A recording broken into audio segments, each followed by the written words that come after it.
La incorporación de Portugal a la monarquía hispánica durante el reinado de Felipe II supondrá la unión de dos grandes imperios, cuyos dominios se extendían por todo el mundo conocido, dando lugar al periodo de máxima expansión de la monarquía hispánica, que le otorgará un papel hegemónico en la primera globalización.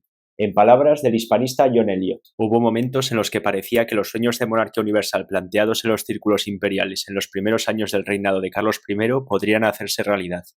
La unión dinástica de Portugal y España bajo la corona de los Austrias hizo que Felipe II ostentase la ambiciosa divisa del non sufficit orbis, que en latín se traduce como el orbe no es suficiente, muy similar al lema de plus ultra, esa mentalidad que nos impulsa a ir más allá, a lo desconocido. Siendo la Unión Ibérica tan relevante para nuestra historia y sabiendo que sus vestigios aún perduran entre nosotros, ¿por qué es tan desolador ver cómo se trata este periodo histórico en los libros de enseñanza secundaria en España? En algunos ni siquiera se hace mención, y en otros apenas se trata de manera tangencial. Y con esto no queremos decir que el caso portugués sea un gran ejemplo a seguir. Mientras que en el país vecino se destaca la desconexión, el final de la Unión Ibérica, en España se incide sobre la anexión, que daría lugar al mayor imperio del mundo. En ambos casos podemos ver cómo la narrativa está inserta en los relatos nacionales.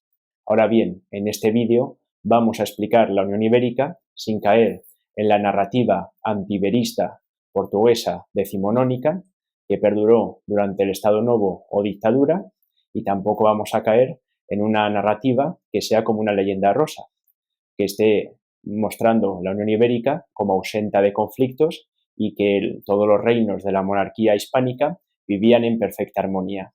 ¡Comenzamos!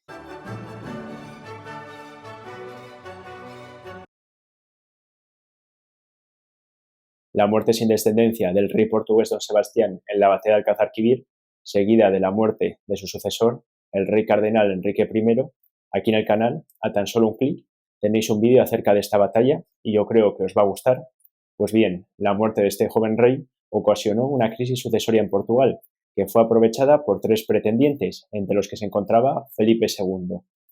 Todos ellos, todos los pretendientes, compartían ser nietos de Manuel I de Portugal. Sí, el monarca que da nombre a este estilo arquitectónico que tanto nos gusta, que es el manuelino, y que lo podemos ver en lugares tan destacados como el Monasterio de los Jerónimos en Belén, en Lisboa.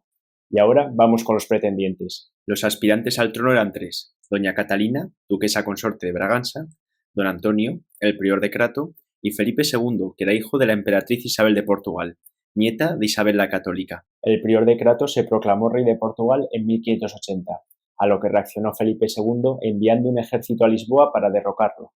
La labor diplomática que había hecho Felipe II para ganarse a las élites y sectores influyentes no había sido suficiente. El contingente de entre 18.000 y 20.000 hombres, liderado por el duque de Alba, atravesó la frontera por Elvas, que se encuentra a la altura de Badajoz, mientras que desde Cádiz partió una flota en apoyo hacia la desembocadura del río Tajo.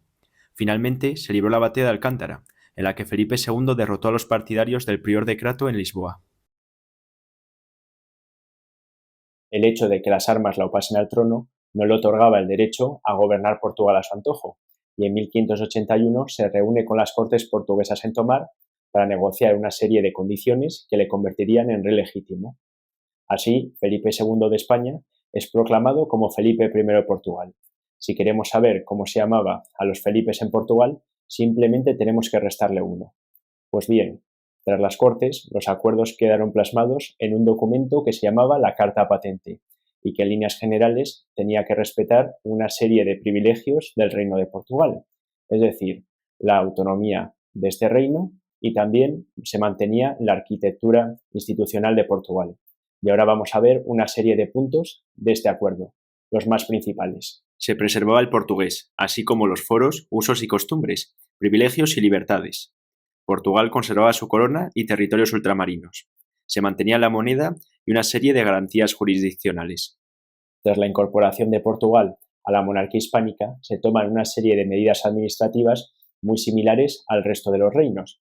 Así se establece la figura del virrey, que era una persona de confianza del monarca y que gobernaba en su nombre. Esta figura debía estar en Lisboa. Otra institución muy importante fue el Consejo de Portugal, que se encontraba en Madrid y se encargaba de asesorar al rey en diferentes asuntos que afectasen a este reino, y al mismo tiempo debía estar ocupado por naturales de Portugal. Posteriormente se fueron añadiendo otros consejos como el de Hacienda o el de las Indias para los asuntos ultramarinos. La ayuda mutua entre Portugal y España permitió llevar a cabo campañas militares con éxito y la protección de los territorios de ultramar. Cuando los holandeses conquistan la ciudad de Salvador de Bahía en Brasil, se reúne una armada hispano-lusa, formada por 22 navíos portugueses y 31 españoles, que consiguen expulsar a los holandeses. De la misma forma en Asia, cuando Macao, que está en China, es amenazada por holandeses e ingleses, el capitán mayor portugués pide ayuda a Manila, capital de Filipinas, para que llegue refuerzos en auxilio. Nuevamente las fuerzas ibéricas salieron victoriosas. En sentido contrario, también fueron los portugueses que apoyaron a los españoles. Es el caso de la participación portuguesa en la Gran Armada, y en Flandes, durante la revuelta de las Provincias Unidas. La Unión Ibérica entre Portugal y España no la podemos ver como la absorción o integración total de Portugal dentro de España, conseguida únicamente a través de la diplomacia y el poder blando, o solamente a través de las armas y la subyugación continua del país vecino. En cambio, fue lo que conocemos como una unión dinástica, muy similar a la de los reyes católicos, que unieron dos reinos bajo una misma corona. Así, Portugal, dentro de la monarquía hispánica, al igual que otros reinos y al igual que en otras monarquías de Europa, mantenía sus instituciones, sus privilegios y autonomía, y al mismo tiempo tenía sus conflictos y momentos de colaboración con el resto de reinos. Espero que os haya gustado el vídeo y en breve habrá un nuevo vídeo en el canal sobre el final de la Unión Ibérica. Un saludo y hasta otra.